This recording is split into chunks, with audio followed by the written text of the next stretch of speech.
The Haunting of Ward 13. Nurse Claire had worked night shifts for years, used to the quiet routine hours.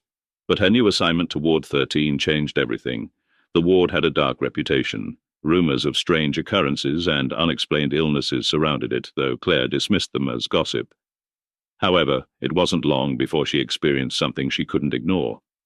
It began with subtle disturbances, flickering lights, odd noises, and an eerie feeling of being watched. Then, one night, a seemingly healthy patient collapsed and died without warning. His death was sudden and unexplainable, but it wasn't the only one. Over the next few nights, more patients in Ward 13 fell mysteriously ill, some passing without any medical reason. The fear that had been gnawing at Claire grew stronger, and she couldn't shake the feeling that something malevolent was at play. The unexplained deaths weren't the only signs. Shadowy figures seemed to lurk in the corners of her vision, and she often heard whispers in the empty halls. Though she was skeptical at first, Claire began to suspect that these strange happenings were linked to the ward's troubling history. Determined to find answers, Claire delved into the hospital's archives. It was there that she uncovered a tragic story from decades ago. Ward 13 had been the site of a series of mysterious deaths, much like the ones she was witnessing now. At the time, the blame had fallen on a nurse named Mary, who had been accused of negligence. Despite her pleas of innocence, Mary had been fired, her reputation destroyed. Claire realized that the similarities between the deaths of the past and present were too striking to be a coincidence. As she dug deeper, Claire came to a chilling conclusion. The spirits of Ward 13 were restless, still seeking justice for what had happened years ago.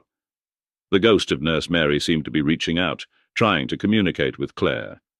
Each night the strange occurrences grew more intense. Lights flickered uncontrollably, the air grew colder, and Claire felt the undeniable presence of something otherworldly watching her.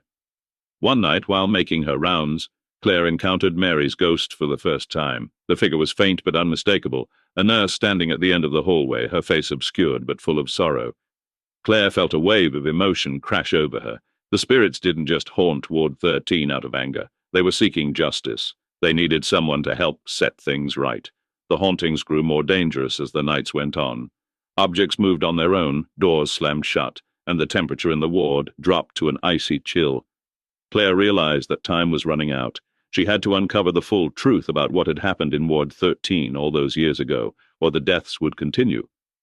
Her investigation led her to a forgotten file hidden deep in the hospital's archives. Inside, she found the evidence that proved Mary's innocence. The deaths had been the result of a hospital cover-up, not negligence on Mary's part. With this new information, Claire knew what she had to do. One final night she returned to Ward 13, carrying the file that held the truth. The atmosphere was thick with tension, the air heavy and cold. As she stood in the center of the ward, Mary's ghost appeared once more. Claire held out the file, her voice steady as she spoke. "I know the truth. You were innocent." For a moment the ward was silent. Then the oppressive feeling that had weighed on the room lifted, the coldness faded, and the flickering light steadied. Mary's ghost lingered a moment longer before disappearing, her spirit finally at peace. The restless hauntings of Ward 13 were over. Claire walked out of the ward that night, relieved yet exhausted. The spirits had found their justice, and the ward was quiet at last. But as she glanced back at the door to Ward 13, she thought she heard a faint whisper, a reminder that not all secrets can stay buried forever. Silence closed in once more.